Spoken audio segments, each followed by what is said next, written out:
Empezamos entonces con la clase de Holoceno Medio. Vamos primero a plantear las características ambientales para este momento. Entre el 8000 y 4000, que son las fechas que vamos a tomar para definir el Holoceno Medio, se da una inestabilidad climática con alternancia de fases secas y húmedas. Uno de los factores más importantes en estos cambios que se detectan para el Holoceno Medio es el cambio en los westerlies, que se dirigen, digamos, hacia el sur. Los westerlies son los vientos que vienen del oeste, como puede observarse en la figura de la derecha, que están señalados, son los vientos predominantes que vienen del oeste, que empiezan a desplazarse entonces hacia el sur. Y también hay un desplazamiento hacia el este de lo que se llama la diagonal árida de Sudamérica, que también la pueden ver marcada en el mapa que está a la derecha, rojo-naranja. Y esto es interpretado como una aridización del clima entre los 8000 y los 6000 años antes del presente. Estas alternancias de fases secas y húmedas, esta aridización que se da en determinados momentos, recibe distintos tipos de respuestas humanas, que van desde el abandono de ciertas regiones o localidades, reducción de la movilidad e intensificación. Vamos primero a revisar a partir del trabajo de Prates y otros del 2013, que ya apareció en estas clases. Vamos a retomarlo desde la franja temporal que se relaciona con este momento. Antes me gustaría aclarar que en términos histórico-culturales, cuando hablamos del Holoceno Medio, en verdad para la escuela histórico-cultural se trata de lo que ellos definen como arcaico, según la terminología de Willey y Phillips. Durante este momento, según el trabajo de Prates y otros, la ocupación se da la ocupación humana más antigua en valles y quebradas del noroeste. Recuerden que habíamos visto durante el Holoceno temprano tenemos registro de ocupaciones en la puna, pero no hay sitios en valles y quebradas. En este punto, digamos, en el Holoceno Medio ya aparece el sitio más antiguo para valles y quebradas, que es Taller Puesto Viejo 1 en Tucumán, que está marcado con uno de los círculos azules que está en la figura de la derecha. Después también se dan las ocupaciones litorales más antiguas, que sería el sitio La Hoya y Arroyo Verde 1, también marcadas con un círculo en la figura de la derecha. Continuamos en el noreste de la Argentina sin ocupaciones, no se detectan ocupaciones hasta este momento. Y ya empieza a haber un registro bastante más abundante de restos óseos humanos en el noroeste de la Argentina y en Pampa. El caso de Arroyo Seco 2, por ejemplo, que vamos a ver más en detalle, presente incluso entierros secundarios y primarios y un número de 44 individuos. También para estos momentos se da la datación más reciente para la megafauna, que es el caso de un tipo de gliptodonte en la estancia La Moderna, datado entre 7000 y 7500 años antes del presente. Esta va a ser la datación más reciente que vamos a tener de megafauna. Son como relictos, porque en realidad esto es algo que ocurre exclusivamente en La Pampa, no se da en el resto del país. Vamos entonces a ver regionalmente como las variaciones que presentan en el Holoceno Medio. Empezamos entonces con sierras centrales. Recuerdan que según el trabajo de Rivero, que habíamos mencionado en el video anterior, se había registrado para sierras centrales un bloque A correspondiente al Holoceno temprano, con el caso de las puntas cola de pescado. Después hay un hiato, y después de ese hiato en la información arqueológica, que se extiende entre el 9100 y el 7300 años calibrados en este caso, o sea calendáricos, antes de Cristo, según lo toma el trabajo de Rivero. se estaría dando un proceso, estaría indicando un proceso de poblamiento regional discontinuo, que sería el caso para las sierras centrales. Luego de lo cual, a partir de fechados alrededor del 8000, tenemos la ocupación de Intihuasi, que está ubicado en la provincia de San Luis y que pudimos ver también en la diapositiva anterior.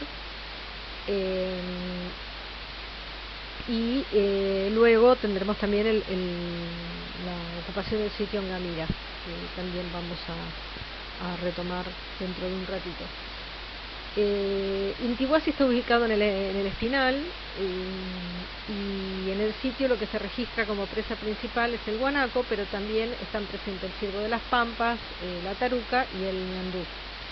Incluso hay presencia de huevos que aparentemente fueron utilizados como recipientes. El sitio Intihuasi básicamente lo que está indicando es un acceso de las poblaciones de cazadores recolectores del momento a los pastizales serranos. Quiero destacar además toda una serie de investigaciones que tuvieron lugar en Intihuasi. La lista la pueden ver ahí en la diapositiva. Digamos, hay una serie de investigadores que trabajaron ahí en distintos momentos. Obviamente el trabajo más conocido es el de Rex, pero no es el único. De Ongamira, donde también estuvo Rex González con Menguín y con Montes en la década del 40, se detectan dos horizontes. Uno sería de cazadores recolectores, que es el que estaremos hablando ahora, y hay otro con alfarería. Roxana Cataño retoma estos trabajos de la Universidad Nacional de Córdoba, retoma estos trabajos muy recientemente, pero digamos que lo que vamos a hablar tiene que ver con lo que se sabe de este primer componente que data de estos momentos, donde se presentan puntas de proyectil triangulares en cuarzo, que son las que pueden ver en la fotografía que está abajo a la derecha, con una importante variedad formal y de tamaño. Los asentamientos son de diversa jerarquía y en distintos puntos del paisaje. Hay asentamientos residenciales de propósitos específicos, hay canteras líticas, y también una importante variedad de instrumental óseo, como las denominadas puntas embotantes, que pueden verlas en la fotografía que está abajo a la derecha. En el sector superior derecho van a ver unas falanges que están como ahuecadas. Esos fueron considerados como puntas embotantes, puntas de proyectil embotantes, ¿sí? Entiéndase que supuestamente para la caza de pájaros, pero bueno, esto podría estar en discusión respecto de su funcionalidad, ¿no? El fechado del componente inferior de Ongamira es el de 6550. Y para estos momentos lo que tenemos también es una importante presencia de recolección de vegetales, que está dado, entre otras cosas, por la abundancia de instrumentos de molino. Las pinturas rupestres que están presentes podrían datar incluso de este momento, y consisten básicamente en zoomorfos como guanacos, ñandúes o sus huellas, y presencia también de figuras geométricas. Hay presencia de enterratorios que incluyen adultos y ancianos y varios niños y fetos. Y Ongamira también, si se quiere en paralelismo con Intihuasi, está marcando el acceso, digamos, a las pampas de altura, donde se caracteriza por la presencia de estos abrigos rocosos con evidencias de ocupaciones cortas. En Patagonia, vamos a primero repasar una serie de características ambientales propias de la Patagonia, y aquí acá vuelvo a lo de los westerlies, esta idea que les decía, que se empiezan a ubicar más hacia el sur de lo que estaban en los momentos glaciales. Fíjense en el mapa que está a la derecha, está marcado el glacial Westerly, era su ubicación de ese momento. Pero empiezan entonces descienden hacia el sur, intensificándose hacia los 49 grados de latitud sur. Esto se manifiesta climáticamente en Lago Cardiel, por ejemplo, donde hay un estudio paleoclimático muy importante, con una alternancia de momentos secos y húmedos que van desde el 7000 al 3000 años antes del presente, y también con un reavance de los bosques sobre la estepa y un desplazamiento hacia el este de las áreas ecotonales. Así, retomando también el trabajo de Pérez y otros que ya habíamos visto en el video anterior, para estos momentos, volviendo a los mapas de calor, tenemos pocos sitios, lo que por un lado contrasta con lo que va a pasar en el Holoceno tardío, con una abundancia importante de sitios, pero para estos momentos, fíjense que se corresponde con dos de las tajadas temporales que se toman en el trabajo, la que va del 8000 al 6000 y del 6000 al 4000. El patrón que estamos viendo es que en el noreste de Santa Cruz, el norte de Neuquén y el sur de Mendoza hay pocas evidencias de ocupación humana, pero en vistas de que los modelos demográficos que plantean en este trabajo consideran un aumento constante de la población desde el Holoceno temprano, plantean que estos vacíos implican que hubo despoblamiento de estas zonas y migraciones a otros lugares antes que extinciones locales.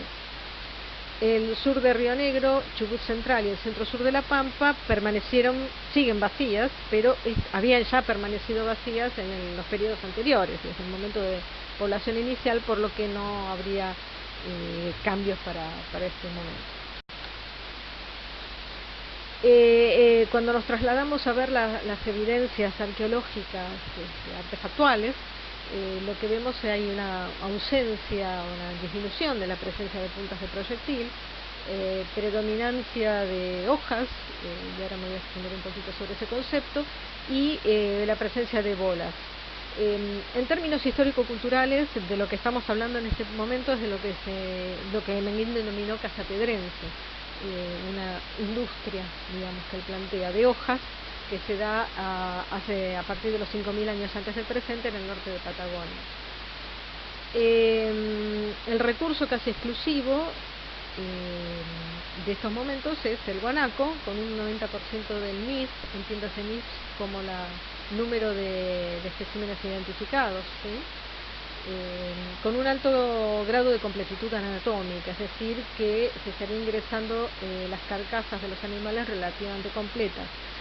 Recuerden lo que dije también en el video pasado respecto de esta idea de la selección de partes y el transporte de partes. Bueno, no sería el caso, sino que acá lo que tenemos son los animales ingresando a los sitios completos, lo cual estaría hablando de una cercanía de los sitios de matanza o de caza, y lo que se ve también es que muchos de los sitios presentes en Patagonia están ubicados en zonas que serían estratégicamente importantes para la caza del guanaco. Ahora bien, esta predominancia de guanaco se acompaña con presencia de cérvidos en el sector andino y de pinípedos o lobos marinos en la costa atlántica. Y se caracteriza además todo este periodo, además que en términos de puntas de proyectil, por las puntas apedunculadas de limbo triangular.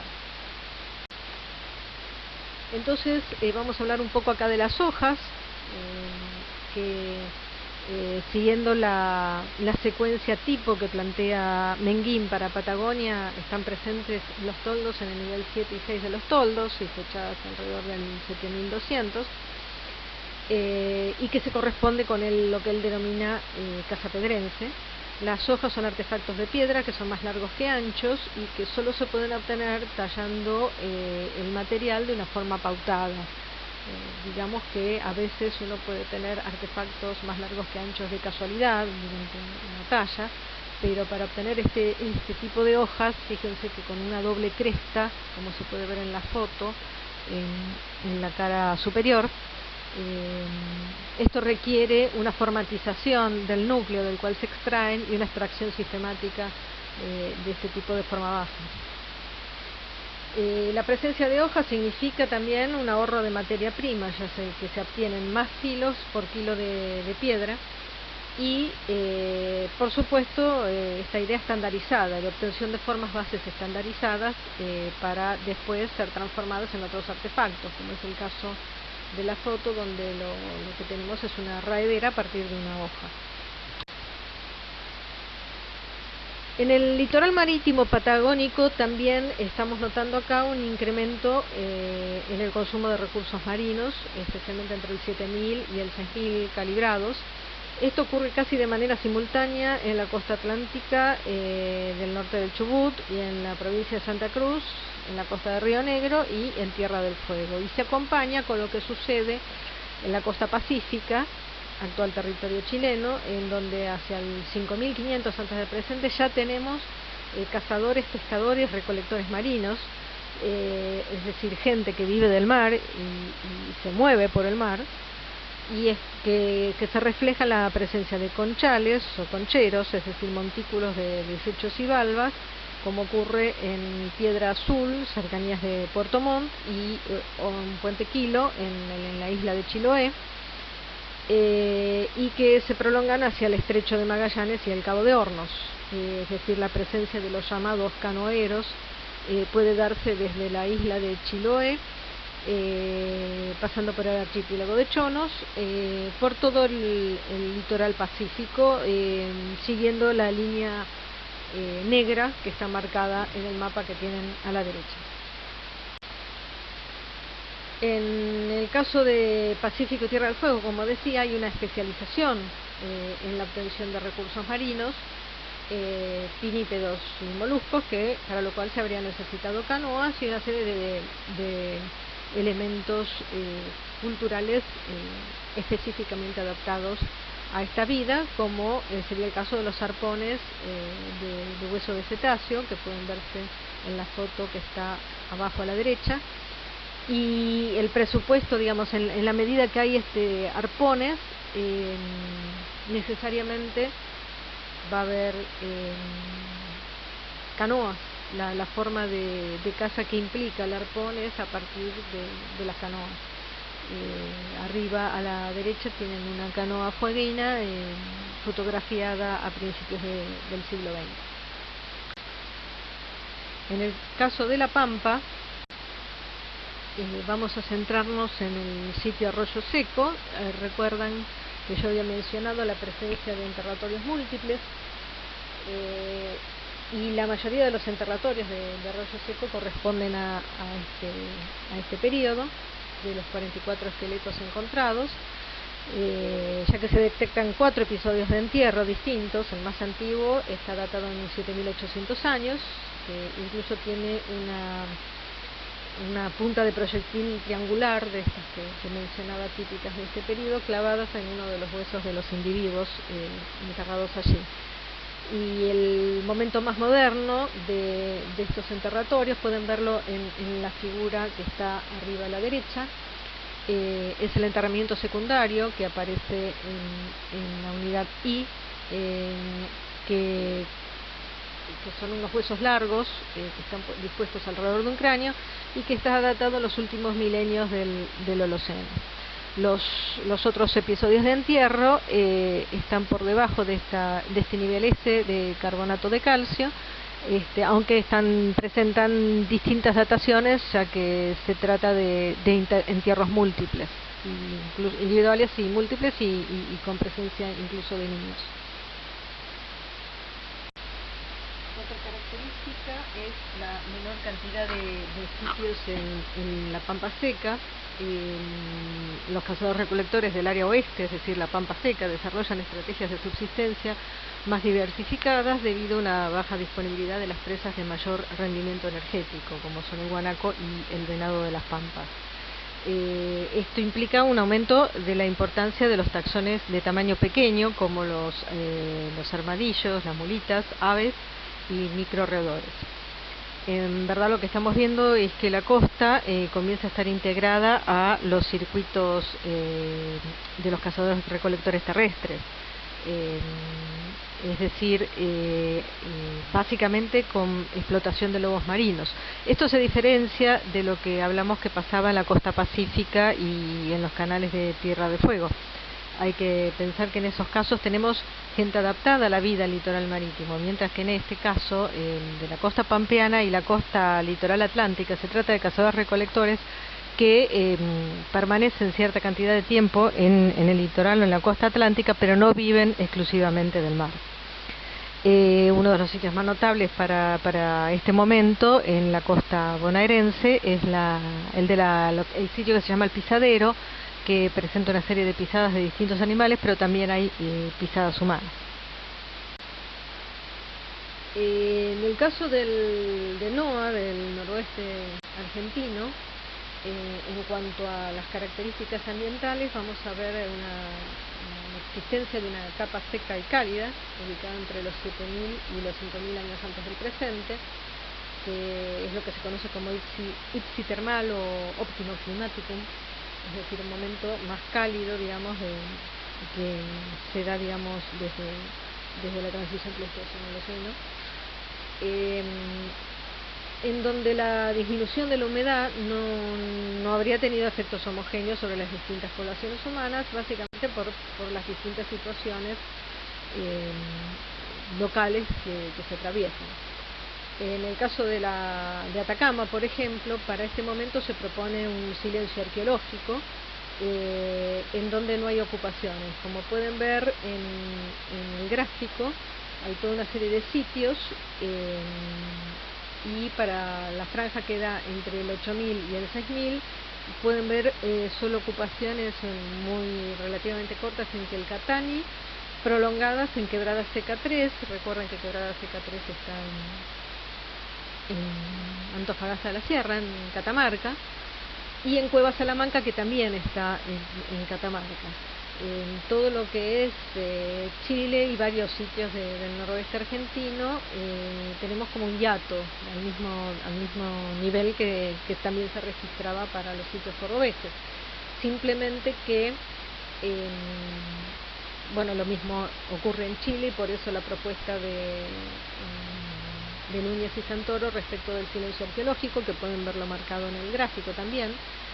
Estos autores propondrían que Atacama habría sido abandonada a favor de áreas con recursos más estables que se habrían constituido en refugios para las sociedades recolectores, y proponen como tales al río Loa, en el norte de Chile, y la costa del Pacífico. Pero vemos que en Quebrada Seca no hay ningún inconveniente en la ocupación, que la ocupación se continúa, de lo cual podemos suponer que también la zona de Antofagasta de la Sierra podría haber funcionado como uno de estos refugios. Lo que sí se detecta en la puna seca argentina, una movilidad hacia los valles de tierras bajas y un aumento en las ocupaciones recién hacia el 5.000 antes del presente. La puna salada, recuerden, Antofagasta de la Sierra, como dijimos, no habría indicios de abandono ni de cambios significativos, aunque hay sí un incremento de las especies traídas de la zona valliserrana, y se produce también una concentración de los grupos humanos, es decir, lo que estaría argumentando a favor de una reducción de la movilidad. Para el Jacobaccio, digamos, la propuesta es que habría entonces un mayor tamaño de los grupos y se estaría produciendo un proceso de intensificación.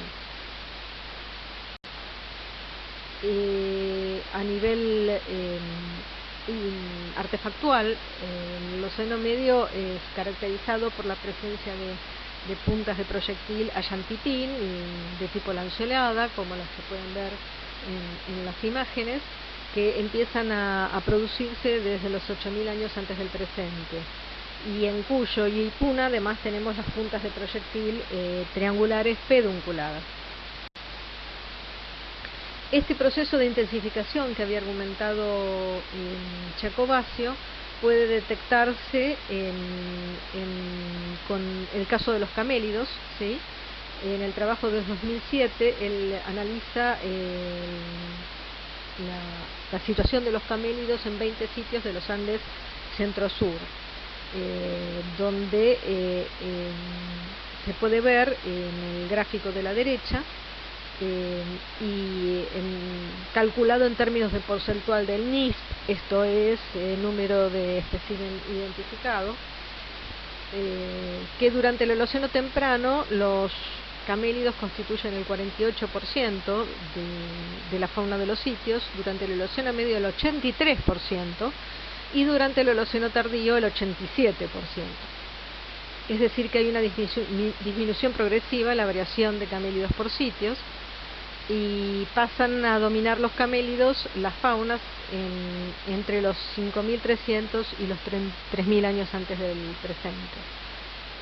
Nótese en el gráfico que es un box plot, digamos, lo que está marcando es la variación de la distribución porcentual de los camélidos en los distintos sitios, y pueden ver que si bien la mediana que está señalada por la línea negra, que es mucho más alta para el Holoceno medio que para el Holoceno temprano, sin embargo la variación aún en el Holoceno medio de esos porcentuales es importante, y esta variación prácticamente desaparece en el Holoceno tardío. Esto implica que es en el Holoceno medio donde se apunta, si se quiere, a este proceso de domesticación, se inicia el proceso de domesticación, en principio por lo que se llama protección de rebaño o protected herding, que está sugerido por la presencia de camélidos de gran tamaño. Y esto surgiría de un periodo de intensificación en la explotación de camélidos y especialización en la caza de estos animales. Y la domesticación de la llama se estaría produciendo en algún momento después del 4.400 antes del presente. Así que para el noroeste argentino tenemos evidencias de manejo de segmentos poblacionales de camélidos, esto que se llama protección de rebaño, y la incorporación de algunos cultivos. Esto se estaría dando entre el 4.500 y el 4.300. La protección de rebaño implica un manejo de animales dentro de un contexto de movilidad residencial reducida, pero sin control reproductivo aún. Es decir, llamamos control reproductivo a partir del momento que hay domesticación, porque hay modificación genética. La protección implica que aún no hay ni control reproductivo ni modificación genética. A partir del 3.500 antes del presente ya sí hay evidencias de domesticación en Susques y en Huachichocana, y este proceso también estaría ya concluido, porque hay un proceso similar que ocurre en Atacama, en los sitios Tulán 52 y Curitica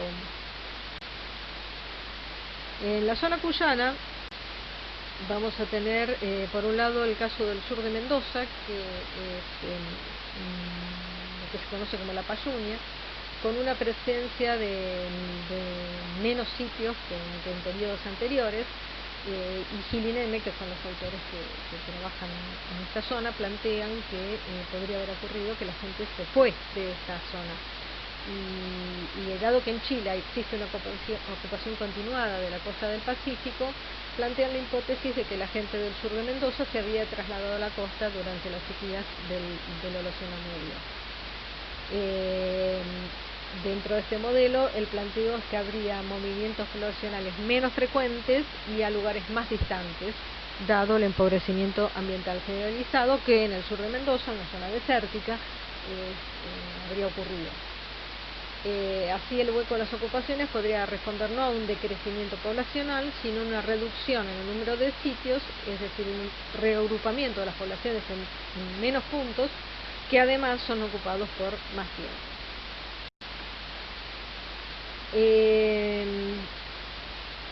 En la parte norte, digamos, de Cuyo, vamos a ver el trabajo de Méndez y otros, que tomaron todos los sitios que pueden ver en el mapa, que corresponden tanto a Chile como a Argentina, y trabajan sobre la base de los fechados de estos sitios, básicamente sobre la suma de probabilidades de las estaciones de fechados radiocarbónicos en las distintas regiones implicadas. La dividen en 4 regiones: la zona pedemontana y de las llanos del este, digamos, los Andes del este, los Andes del oeste, y la costa y los valles del oeste. Y así chequean, digamos, en todos estos sitios la presencia humana y los niveles demográficos de esta población a partir de los fechados radiocarbónicos. Así pueden verificar una ausencia o disminución, al menos, de la presencia humana durante el periodo seco en toda esta zona, entre el 6000 y el 7000. Fíjese que está marcada con el rectángulo rojo. Lo que tienen son las distintas curvas de la suma de las probabilidades de los fechados en las 4 regiones en que dividen la zona. Fíjense el N de cada una de las regiones para cada uno de los sitios. La parte este sería la parte argentina, la parte oeste sería lo que hoy es Chile. Es decir, que tienen disminución o directamente hiatos poblacionales en esta zona, pero lo que vemos es que la disminución que se produce al este de los Andes no necesariamente implica el incremento en la ocupación en la costa pacífica. Ustedes ven que no hay relación.